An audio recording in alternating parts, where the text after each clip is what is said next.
This episode is sponsored by BetterHelp. The holidays are over, the decorations are down, and suddenly everything feels a little empty. It's normal to feel the winter blues after the holiday excitement.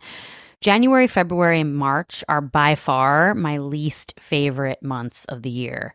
It's cold and dark, and I have to get some extra vitamin D on board.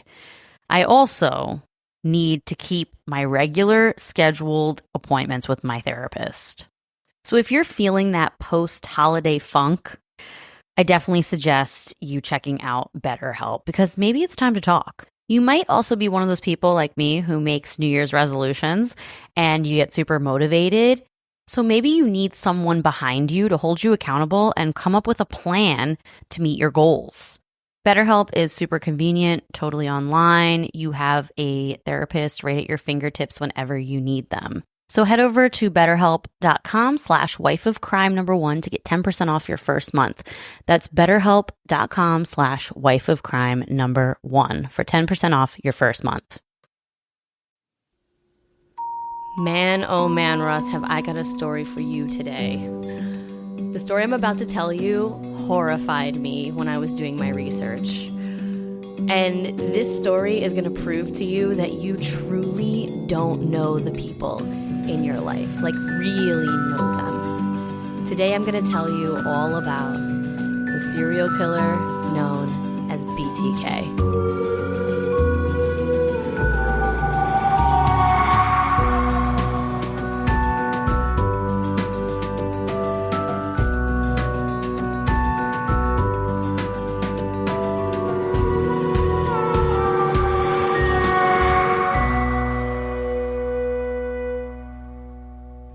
What's up, guys? This is Russ, Wife of Crime podcast, where Jess tells me, that's my wife, some killer stories, and I listen and talk back a little. Great intro. Thanks. Welcome back to Wife of Crime, guys. This is Jess. I already said it's me. Yeah. So this week, we are literally talking about one of the most scary people I've ever encountered. When I was researching this podcast, I was absolutely horrified and I was scared out of my mind. And there was one point when I was watching interviews with him and his daughter, and I almost started to cry. You're kind of scared of everything always, though? And No. Cry kind of about everything? No. After researching this guy, I'm going to be a changed woman. I'm going to be locking the doors like crazy. It's about damn time. I'm always telling you lock the damn doors. I'm going to be doing a lot more stuff to protect myself because this guy scared me so much. Coming from the lady that would make fun of me for locking the doors. Well, no, And she'd be like, ha, he locks the doors all the time. No, I made fun of you when we were in the Catskills on vacation and you put a chair under the doorknob. That's when I made fun of you. Well, I was going to be safe. This is an Airbnb. Other people have the key. And if they're going to come in, at least I'm going to hear them come in and I could stand a fighting chance. And I'm going to live. All right. Well, anyway. So this week, I'm going to tell you all about BTK. And the last two episodes with Ed Kemper and the son of Sam, you kind of had a little bit of an idea what was going on. Like you didn't know all the details, but you had a general idea of who they were, correct? Yup. Okay. You've never heard of BTK, right? No. I mean, I heard of the initials and... But you don't know who he is or what he did. I know he's a serial killer. That's it. Okay. Well, get ready. Because this guy is on another level. He's scared the shit out of me. So BTK is a man named Denis Rader. He murdered 10 people in and around Wichita, Kansas. And he went on this murder spree. Listen to this. That's me pouring wine. She stopped. Sorry. Russ is pouring wine. I don't even know if the mic could pick that up. So why'd you stop? So he murdered 10 people in and around Wichita, Kansas from 1974 until he was captured in 2005. Wait, was this throughout all those years spaced out, or he did like 10 in like a short amount of time and then just stopped and they got him later? That's true. He did do 10, not in a short amount of time, in a decently long amount of time, but then he just went silent for a while. Okay. And then they They captured him in 2005. Probably DNA. So throughout his reign of terror, he would communicate with police and the media. He would send letters, pictures. He taunted law enforcement. He made phone calls to report the homicide that he did. Like, he was very ballsy when it came to reaching out to media and law enforcement. They didn't have caller ID back then. They got away with those prank calls to cops. It's kind of crazy. Well, no, he didn't do prank calls. He called it's not a prank call, the homicide. I know it's not a prank call, but like, hey, I did it, dummy, click. Yeah, I mean, they didn't have any way to track him.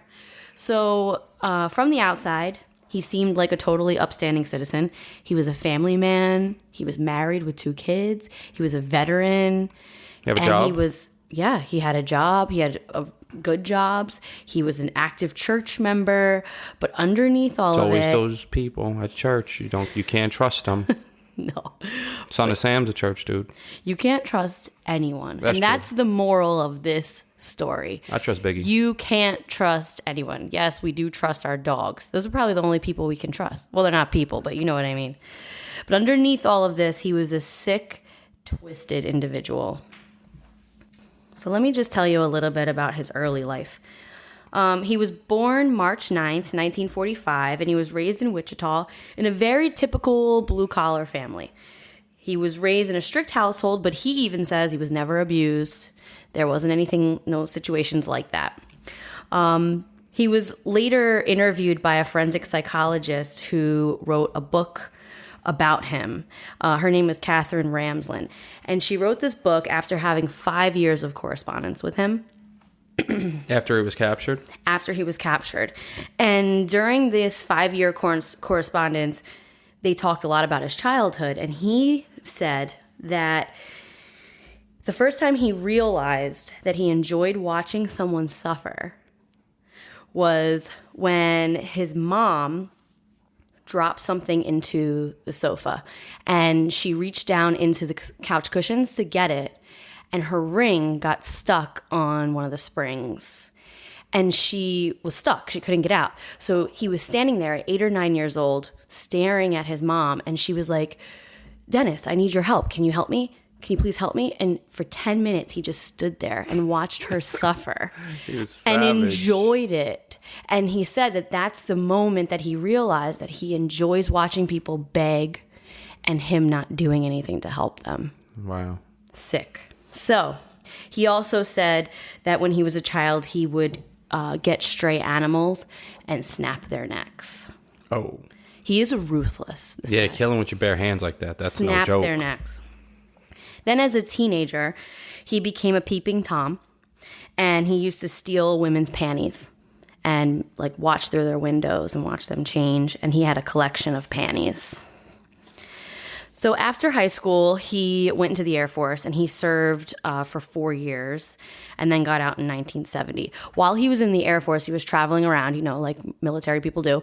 And at different bases, he would draw pictures of women tied up and bound up. And then anytime he would leave the base, he would burn the pictures because he didn't want anyone to see them. So he did this all the time. And then after 4 years, 1970, he went back to Wichita, got married, and had 2 kids. He began like being a regular dad. His son was in the Boy Scouts. He was a Boy Scout leader. He was then elected president of his church council. And all the while doing these murders and like having these sick, twisted fantasies. So on January 15th, this was his first murder, January 15th, 1974. So he had been married for a couple of years now. And he worked with a lady named Julie Otero. And he planned to enter her home and tie her up and torture her and her daughter. Okay. Her daughter is only 11 years old. Damn. When he went in the house, he snuck in and he didn't realize that her husband and one of her sons would be home too, right? So he ended up killing all 4 of them. Oh, I thought he was going to leave. No. He killed the entire family. Well, not the entire family, the 4 that were there. 2 of the children and the husband and wife. After he killed them, strangled them and smothered them. They had to be sleeping. No. He fought the husband, but he ended up getting control of the husband and strangled him. He strangled the wife and then killed the 2 kids. So if someone came in this house, right, would we jump him, or would you like, oh, he got Russ, guess he's killing me too? No, of course I would fight back. But, I don't know every little detail about what he did or how he took over them, but he was able to manhandle the husband and wife. In the regular, the interviews during the court, during the trial, he goes in detail and he said that they fought him, but he ended up overpowering them. This is why you got to do push-ups. Anyway. Stay fit, people. He asphyxiated or smothered and strangled all 4 of them. Then he took the bodies and he... The damn kids. Yeah, the kids. Then he took the bodies and he tied them up, ankles and wrists, and put them in various rooms. So when the teenage son came home from school, he found his entire family like this. Well, that kid's probably messed up. I'm sure he has PTSD. So I saw the crime scene photos, and they were really graphic. That's another reason I got super scared, because I looked up the crime scene photos like a sick idiot, and now I'm going to have nightmares. That's your job when you're doing a podcast. I know. So October of 1974, he called a local news station, and he said that he had put a letter in an engineering book in the Wichita Public Library, and he challenged them to go find it. So they went, they found the book, they found the letter, and in the letter, he described in detail how he killed the entire Otero family. And he also said, quote, "It's hard to control myself. You probably call me a psychotic." Oh, no. He said, quote, "It's hard to control myself. You probably call me psychotic with a sexual perversion hang-up." He also warned that he is definitely striking again. And he said, "The code words for me will be bind them, torture them, kill them. BTK." That's where he ended up becoming BTK Killer, because he named himself that.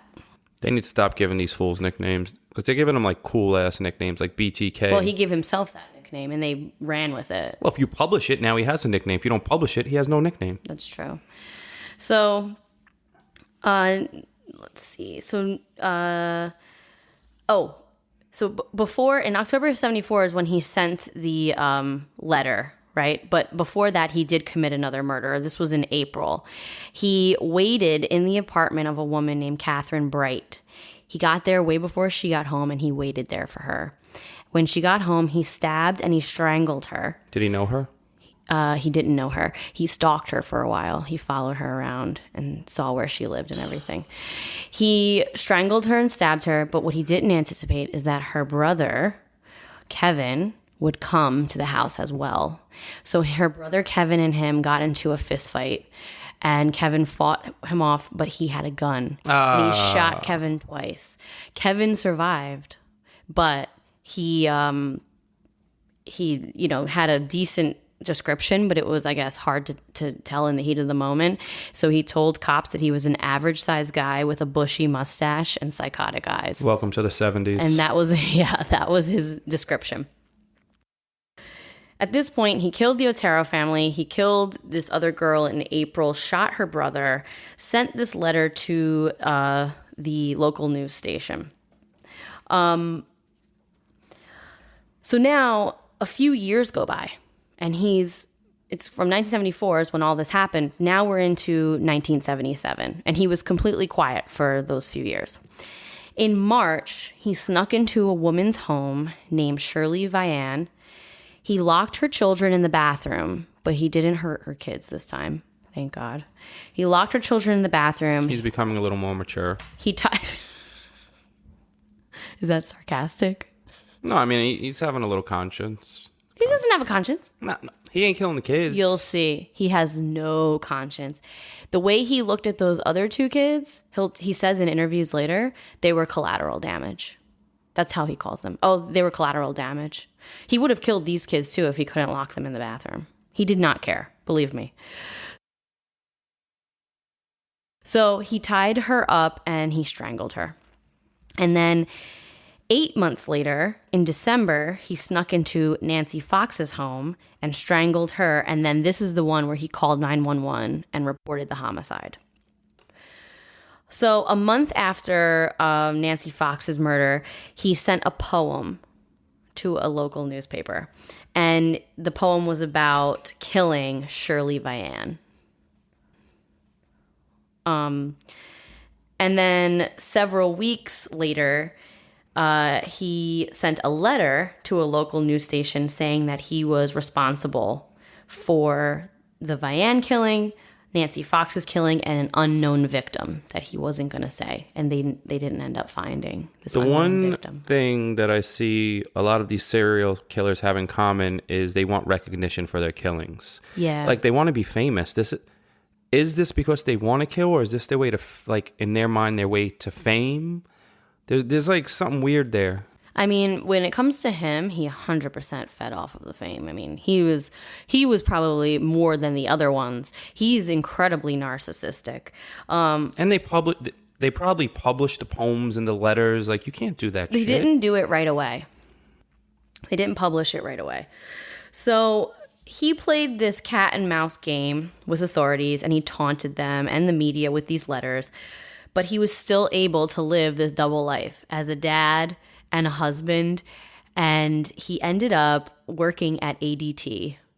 And he worked at ADT. He had this job at ADT for years, and he was installing security systems in people's houses. That was his job. That's the perfect place for a killer to work. They could just get in your house. And that's what he did. So he would install these security systems in people's houses, and then he would choose his victims, and he knew how to work the system. He would choose his victims that way. People who worked with him said that he was incredibly disliked, that a lot of people didn't like him. They thought he was arrogant and rude. But they all said they didn't expect him to actually be a killer, like especially a serial killer. I need to install a security system that, like, is independent. Maybe, like, links to my phone and no one installs it. If anyone's listened to this podcast, let me know what that is. I'm not letting anyone install anything in my house that they can know the code for. Yeah, it's really scary. He's living this double life, loving husband. His wife has absolutely no idea. His children have absolutely no idea. He's the parent who's building a tree house in the backyard for his kids, going on the Boy Scout trips. Okay? Crazy. It's like some split personality thing. Well, later on, I'll talk about what he says happens in his brain. In April of 1979... he snuck into a woman's home, but it took too long for her to come home, so he left because he had something to do or whatever. He's not patient. So he left, but then he sent her a letter saying that he was there. Wow. So this poor woman, and you know, these were cold cases. They had no idea who this guy was. They couldn't find him. This poor woman had this letter knowing that a serial killer was in her house waiting for her to come home. How scared would you be? Crazy. Did she move? I don't know. Probably not. So after this situation where he sent the letter, the police decided, let's release the 911 call that was made a couple years earlier, and hopefully someone will recognize this guy's voice. So they released the 911 call. Nothing came of it. No one recognized the voice. Because they didn't have Facebook to put it on. Yeah, like it was just on the nightly news, and you know, it's a man's voice. It's hard to say, oh yeah, that's my husband, the serial killer, especially if you have no idea what's happening. So, several years pass, right? This was 1979. Now we're into April of 1985. And Rader got really ballsy and he decided to kill his neighbor. Like now he's getting close to home. I wonder what the neighbor did. Like, you know how our neighbor, like, he has these kids that run upstairs and bang really hard? And maybe he was like one day like, yo, fuck that. It's over. It's a wrap. I'm tired of you. I don't think these people do anything. He just hates women and he stalks them and he wants to kill them. He doesn't have like, oh, they did this to me, or no. He's literally just ruthless. Does not care. So he decided to kill his neighbor and dump her body on the side of the road. If my neighbor ever hears this, I'm not going to kill you for those kids that stomp and make a lot of noise that live on top of me, just for the record. Well, that's good. I would hope not. So, so he dumped her body on the side of the road, and it's right near his house. So he got really ballsy doing this. There's no DNA back then. They're not scared of anything. No How are they going to link it? Yeah, he didn't care. So then a year goes by, and now we're into 1986. And he breaks into the home of a woman named Vicky Wegerly, and he kills her. And then his final known victim was an elderly woman, 69 years old, named Dolores Davis, who lived by herself. Very old woman named Dolores. Dolores is the most old woman name you can have. Oh, well, poor thing, was 69 years old, so she probably couldn't fight back. Okay. Damn. So he broke into her house, and he was on a Boy Scout trip at the time with his son's troop. And he told one of the other chaperones that he had to leave for a little while. He drove to his parents' house, changed out of the Boy Scout uniform, okay? Then he drove and parked his car in a church. Adults wear Boy Scout uniforms? Well, he did because he was a chaperone. He was wearing the uniform. They all wear the uniforms on a Boy Scout trip. But Boy Scouts seem creepy in general. Let me just tell you the rest of the story. Sorry. So he drops his car off at a church down the street, so his car wasn't near the house. Walks to her house, breaks in, and she's asleep. Okay, he busts the window. She's asleep. It wakes her up. She comes out of her room to see what's happening. He strangles her, kills her, ties her up, and then he takes her body in her own car and drives it to a wooded area, like a few miles away, and drops her body off there. Brings her car back, cleans it up, gets all the blood and everything out of it, and then goes back with his son on his Boy Scout trip. And then a few days later, he drives his car back to where the body is and takes pictures of it. So one thing about him that he did that's very similar to like the Golden State Killer, which we might cover one day, but everyone's talking about him. That dude gives me nightmares. Well, this dude is on the same level as him. He would take mementos from the victims. So he had driver's licenses. He would take pictures of all the bodies. He would draw pictures. He would take necklaces. He had tons of mementos in his house. Back then, you had to get pictures developed. How did he get these? Where did these serial killers get these pictures developed? Maybe they were Polaroids, like an instant. Oh, that's right. Possibly. I forgot about Polaroids. Yeah, maybe Polaroids. So he had tons of mementos. He had built a trap door in his house that his wife didn't know about under the carpet. And he hid all these mementos and pictures in this trap door under the floorboards. Okay? You guys already know because we have been talking about them for a while now. Via Hemp is by far one of our favorite sponsors we've ever had, okay? We use their products all the time. Maybe you're a little like me. You're a little anxious. You have a hard time settling down. You're kind of wound up a lot. If that's you, Via Hemp products are for you. Check out their website. You will find something that speaks to you. Maybe you're like Russ. You have a hard time sleeping because you have bad nerve pain or chronic pain. Then Via Hemp is for you because their gummies will help you get some quality sleep. Maybe you're looking to have a really good time. Maybe you just really like edibles. You want to laugh. You want to get the munchies. You want to watch a movie and have a really strong belly laugh. Then Via Hemp products are for you, okay? They're literally for everybody. So head over to viahemp.com, promo code wifeofcrime1 to get 15% off your first order. That's VIIAHEMP.com, wifeofcrime1 for 15% off your first order. Last year, Save More Money was the most popular New Year's resolution in America. Clearly, a lot of us feel like our money is slipping through our fingers. Well, I don't know about you, but I'm not the best saver, and I don't know much about investing until I started saving and investing with Acorns. Turns out you don't have to be an expert at all because Acorns will recommend a diversified portfolio that fits you and your money goals.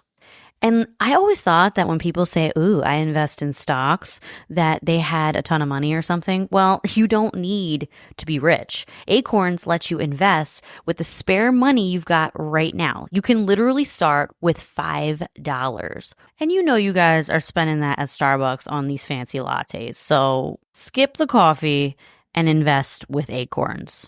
You don't even need a ton of time. Like you can just sign up and start investing within 5 minutes. Head over to acorns.com/wifeofcrime or download the Acorns app to start saving and investing for your future today. That's acorns.com/wifeofcrime. So over the next several years, okay, that was 1986. Over the next several years, BTK dropped off the map. No one heard of him again. Denis Rader, who is BTK, left ADT and he started working as a compliance supervisor for his community. So, you know, like some of these suburban communities, they have all these rules, like you can't have your lawn this long and you have to have, you know, this type of dog or, you know, whatever. Yeah, the so no-lives that, like, never mind their own damn business. Exactly. That was him. So he decided to be a compliance supervisor for his community, and apparently a lot of people really hated him. They said that he would walk around with a ruler and measure people's lawns. He would walk around with a ruler and measure people's lawns, and he would shoot animals, like stray animals, with a tranquilizer gun. And apparently he shot someone's dog.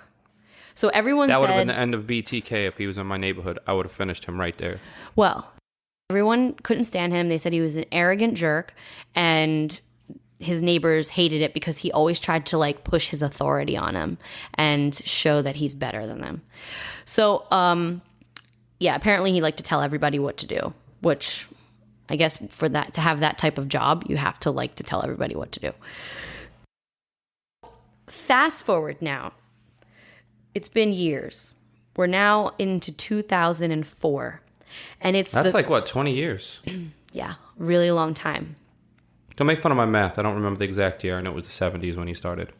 He started in 1974. So now it's 2004. So it's the 30th anniversary of the first BTK killing. All the news outlets are talking about it because these are still cold cases at the time. Because at the time, they had no idea who did it. They just knew this guy was sending these letters, poems, pictures, taunting the authorities, and then he just dropped off the face of the earth. So he was just a cold case at the time. They probably thought that he went to jail. Because, like, figure, he's just a criminal. If we haven't heard from him in years, he's probably in jail. Or he's dead. Or dead. Exactly. So the 30th anniversary, they're talking about it. And somebody in one of the local news stations or something said, we've forgotten about him. And that triggered him. Wow. And he didn't want anyone to forget about him. So he started sending letters again. And he started taking, this is how corny this idiot is and how, like, he's just a total idiot. Started taking cereal boxes. Get it? Cereal. For serial killer. Yeah, some clown I mean, like, stuff. You're an asshole. Started taking cereal boxes, and inside the cereal boxes, he had dolls bound up in the same positions that his victims were bound up in. And he would take them out, and it was like they were supposed to represent the different victims. Very sick. Yes. So he also was sending pictures that he had drawn of his victims. And then he sent a computer floppy disk, and this was his downfall. He sent this computer floppy disk with a file on it, but he's so stupid that he didn't realize that that can be tracked. And they found the original place that the floppy disk was first loaded into a computer, and that was at his church. And the username of the person who did it was Denis. They didn't have his last name, they just had his first name and his church. It's probably good enough. He's probably the most well-known dentist there, because wasn't he like down with the church gang or whatever they call themselves? Yeah, he was the president of the congregation. So that's why church people weird me out, because they're so nice. I'm like, you're only this nice because you probably could like kill people. No, they like hug you for no reason and stuff. Stop. They're just being nice. Don't hug me. So the disc was his downfall. They tracked the disc back to his church. They found out who Denis was. They took all the DNA from him licking the envelopes, from his fingerprints on stuff, from the crime scenes, and they knocked on his daughter's door. Oh, shit. His daughter this time is a grown woman. She's 26 years old, and she's living in Michigan. A totally different state. The FBI goes to her house, knocks on her door, and says, your father is BTK. Like, your father is a serial killer. I wouldn't have told. She doesn't even... Because what if she's down with it? She doesn't even... Well, I think they were trying to see what her reaction would be. And her reaction was total shock. She, like, had to sit down on the floor. She started hyperventilating. She didn't even know what was happening. And she was totally freaked out. So a couple months go by, and they obtained a warrant for her DNA. Apparently, you can do that. You can subpoena somebody's DNA, and they did it without telling her. So they went to her medical records at her college because, she had to get a physical or whatever for her school. They went there, they subpoenaed her DNA, and they matched it to her father, and that was how they solidified their case against him. I heard you don't have to do that for DNA. You can get DNA off, like, soda bottles and other stuff if people throw it away. I heard this with the Golden State. Like, they rummaged through garbage, and they was like, did you need warrants for this? Like, no, because it was thrown away. But maybe because it was her and not his DNA. Like, she's not the one suspected of these killings, so maybe since it's his daughter... Because didn't they match it to, like, in the Golden State case, they matched it to, like, a family member of his that used 23andMe or one of those DNA sites. Yeah, but then I think after that they might have narrowed it down, and now they got they went in his garbage can or, like, someone else's to see if it was an exact match to him. I might be a little off, but this is very similar where the person didn't need a warrant to get the DNA. Wow. Well, they got a warrant for her DNA, went to Kansas State University, got her DNA, and matched it. The poor girl didn't even find out that they had got her DNA until she was watching CNN, and her father had just been arrested. And on CNN, they reported that she turned him in and that she gave blood, and it wasn't true. So she felt, like, very violated, like, why didn't you guys even just tell me that you were going to take my blood? Or, like, why am I learning about this on CNN? She didn't want to be portrayed as a snitch. Well, she's a very nice girl, and I watched a bunch of interviews with her. She's a really nice girl, and I feel really bad for her. How long in between telling her the first time and the arrest? Like, how long did that take? I think that they had arrested I think it was a matter of a couple of days, maybe hours. Because I wonder if she'd be like, hey, Dad, the police stopped by. Or No. I think they had already arrested him as a suspect and then came to her and wanted to see, like, her reaction because they wanted to see if the family knew, if the wife knew. As soon as he was arrested in February of 2005, he was 60 years old at the time. He confessed in detail for... Oh, he's probably happy to be caught. I hate these fuckers. He confessed in detail for 30 hours. He told police way more than they probably even wanted to know. He went on for 30 hours, told every single detail about every killing, about just his whole childhood, about everything. They got way more than they bargained for with that guy. He pled guilty to 10 counts of first-degree murder. And his daughter played a big part in begging him to plead guilty because she didn't want a trial. She didn't want her family to be put through a trial. She didn't want the victims' families to be put through a trial. So she said to him, you need to plead guilty. Like, we are not doing this trial thing with jurors and all this. You're pleading guilty, you're confessing to it, and you're going to jail for this. Sounds like they might have been close if she was able to tell him these kind of things. Well, that was her dad. I mean, she said she was very close to him, and I think that's why it was so shocking for her, because she had no idea that he was doing this. For his own safety, he is held in solitary confinement to this day. And in April of 2006, because he had good behavior, he was granted TV and radio privileges, and victims' families were outraged. because they want him to suffer. They don't want him to be able to watch TV. They don't want him to be chilling, listening to the radio or anything like that. So it caused a pretty big outrage, but he was given these privileges, but he's still in solitary confinement. I think it's because the people in jail need to have some type of bait to hang over the inmates in order for them to behave, so they're not in there causing all kind of trouble. That's probably why. I mean, I'm just guessing. I'm not like a warden or whatever. Well, he regularly writes letters to news people. He loves the media reaching out to him. He, like I said, Catherine Ramsland, who published a book about him, she had 5 years of correspondence with him, and then she published a book called Confessions of a Serial Killer, The Untold Story of Denis Rader, the BTK Killer. They shouldn't write books. Stop that shit. We're doing a podcast about him. Oh, that's true. So, I mean, it's... Damn. So people are guilty. People are very fascinated by the minds of these people. But no one listens to this. People are very fascinated by the minds of these people. And except we did have like 8 people in, where was it? What country?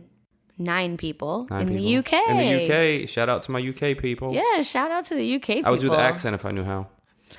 I think it's really cool that people from across the pond are listening to us. So neat. That was a terrible accent. I can do a good UK accent. Do this next read with a UK accent. It's going to be really hard to do it on the spot. You said you could do it. Look at her face. Because I'm trying to think of how to start it. How do people in the UK say 5? 5 years of correspondence with Rader. She was so good at... All right, let's go back to broken English. Okay. So, shout out to the UK.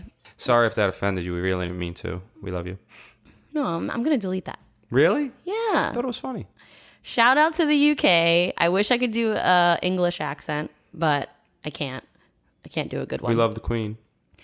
Anyway, where were we? You interrupted me so much, and now I'm all lost. Probably at the top of that page. You just turned it over. Okay, well... Let me go back. So in 2016, Catherine Ramsland published her book, Confessions of a Serial Killer. Yes. After having 5 years of correspondence with this guy and writing tons of letters and asking him tons of questions. She's this really, I watched lots of interviews with her too. She's this really cool forensic psychologist. She studies criminals. She studies the minds of these serial killers. And she has so much insight into his mindset after talking to him for this long. And one of the things that she said is that he is, he was diagnosed with antisocial personality disorder, which is the same. People in the psychology community don't use sociopath or psychopath. They use the term antisocial personality disorder because that's an actual disorder. And so she said that he's diagnosed with that, and he's also diagnosed with narcissistic personality disorder. He is such a huge narcissist. He sees everything from his lens and his lens only. So one thing that he says is that he told her that he can disconnect so easily. He can turn it off like a switch and disconnect so easily from any type of human emotion and empathy. And it's almost like he compartmentalizes it in his head, where he can be, if he decides today, I'm going to be a serial killer. He's not a dad and he's not a husband today. He is just a serial killer and he's just focused on being that. The next day he wakes up and he's like, today I'm going to be a family man. He's going to totally focus on being this family man. Why do they diagnose them with like all these terms they think of? Like whatever happened to like, that's a crazy lowlife. Because he's not just a crazy lowlife. Yes, he is. He's a crazy person who kills people. You're a lowlife. He's not. He's beyond a crazy lowlife. I could think of a lot of curse words. He's beyond that. He is a narcissist to the fullest extent. He only sees himself in everything. He only cares about himself. He only sees himself. He doesn't care how his actions affect people. He doesn't feel remorse. When you watch interviews with him talk about these people, he has no remorse. He doesn't say sorry. He talks about it as if we're like, if me and you were talking about what we're going to eat for dinner, or I don't know, talking about something random. That's how he's talking about torturing and killing these people. It's crazy to watch him talk and to see that he has zero emotion connected to it. His daughter wrote a book, and it took her years to do this because she was so distraught, but she did tons of therapy, and she decided that it would be cathartic for her to write this book. So she wrote this book called A Serial Killer's Daughter, My Story of Faith, Love, and Overcoming. And when the book came out, it came out in 2000, I think 17 or 18. His response to the book, when they were, him and the lady who wrote his book, they were talking about it. And his response to her was, "Oh, my name's back in the paper. I'm glad she wrote this book about me. People are talking about me again." That's how all these serial killers are. Exactly. We did three podcasts. Ed Kemper turned himself in after a couple days because the police weren't looking for him. Son of Sam, as soon as they approached him, he was like, "What took you so long?" This dude, same thing. They didn't speak about him for a while. And then he's like sending cereal boxes, some weird shit to the police. They want to be caught. So why don't you understand why they are characterized as psychopaths or these titles? They're all similar, You don't and need they that all title. kill people. They're not just a regular douchebag on the street. These psychologists to me are too quick to label everything. These are low-life pieces of shit. That's it. But they're beyond that. You and I know low-life pieces of shit that aren't going to do things like this. Well, there's different levels. This is like a level 2 piece of shit. This is a level 3 piece of shit. There's different levels, I guess. I just made that up. Well, I don't know what level he is. the but field he's of up there. criminology and studying criminals is a real thing. These people do it for a living, and I trust what they say because that's their career. Okay. It's their career to do it. So, anyway, he's still in jail, and media is still having a field day with this because of the daughter's book just came out a couple years ago.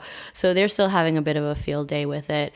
I highly suggest everybody who's listening to this go and look on YouTube. I'm not allowed to post any YouTube videos on my podcast website because of copyright infringement. But if you go on YouTube and you look up the interviews with him, his trial, if you look up the videos of his daughter talking to media about this, your heart will break for her, honestly, because she really just never expected this. Apparently his wife had no idea, and when he got arrested, she got an immediate divorce. They didn't have to go through legal proceedings or anything. They granted her an immediate divorce. She moved out of the house, and then the city of Wichita bulldozed the house to the ground. Oh, damn. But So- wait, who owned the house? She could have did. like sold it or something. No, there were too many gawkers and too many people from the media coming there and people like coming to Wichita to see it, and she just wanted it gone, so she got it. She said that she didn't want it anymore. The city took it, and then they bulldozed it to the ground. I would have gave tours for money. She probably could have made a lot of money off that. Well, I'm sure her life was destroyed. She's not thinking about money. Her life is destroyed. Her Okay. whole life from the 70s was a lie. And now she found out the person that she loves was actually killing people and living a double life. And on top of killing people, doing it in the most brutal way possible. There had to be some And signs. he's not sorry. There had to be some signs. There had to be something. Well, when you watch it, Maybe she was just, I don't want to say she was dumb, but maybe she was just dumb. or maybe he was that good at hiding it. Maybe he was that manipulative and that good at hiding it. There were signs. I don't know. When you hear her daughter's interviews, she says there were no signs. They didn't even think to put it together. Like they didn't even comprehend it. Maybe he groomed them for like the things that he does that are out of the ordinary, and they didn't realize what was normal. So he Maybe. raised them. Maybe. I mean, she said that she said he was not abusive, but there were like 2 or 3 instances where the family got into a big fight and he became a little violent, but that's the only violent. But that happens to a lot of people. Like Yeah, sometimes that's nothing. Yeah, you just like get pushed over the edge, especially if, with kids and stuff. I'm sure, I'm not a parent, but I'm sure like a kid will annoy you to the point where you wish you could punch him in the face. So, I mean, I'm not saying that what he did was right, but if she says he wasn't an abusive dad, he was very involved. It's crazy. So that's BTK. He really scared me. I was legitimately scared today. Now And start locking doors. I need to start locking doors. So moral. Every night before I go to bed, I have to go make sure doors are locked, because if Jess was the last person to come in the house, the doors might not have been locked. So I'm glad you went through this. This episode might be saving my life. Well, I think what it was for me is the fact that he stalks everyone before, like he plans it all out. That's what scares me, is that he planned it out. He watched their house. He followed them around. He looked in their windows. Some of them, he installed ADT security systems. That bugs me out. That's what scared me, is that he was that meticulous. And it wasn't just like, oh, I see you randomly, I'm going to kill you, like Son of Sam did. He planned it all. So, very creepy. BTK sucks. You're the worst. I would probably put him and I mean, they're all terrible, but his ruthlessness made me think he's the worst. I mean, it's scary that someone could be in your house before you get there. And he would hide. Now I might start checking the damn closets when I walk in the house. It's scary. All right, everybody. Well, that was BTK. All right, Wife of Crime. Check out wifeofcrime.com for all my extra content. And Wife of Crime Pod on Instagram. All right, see you later. Peace.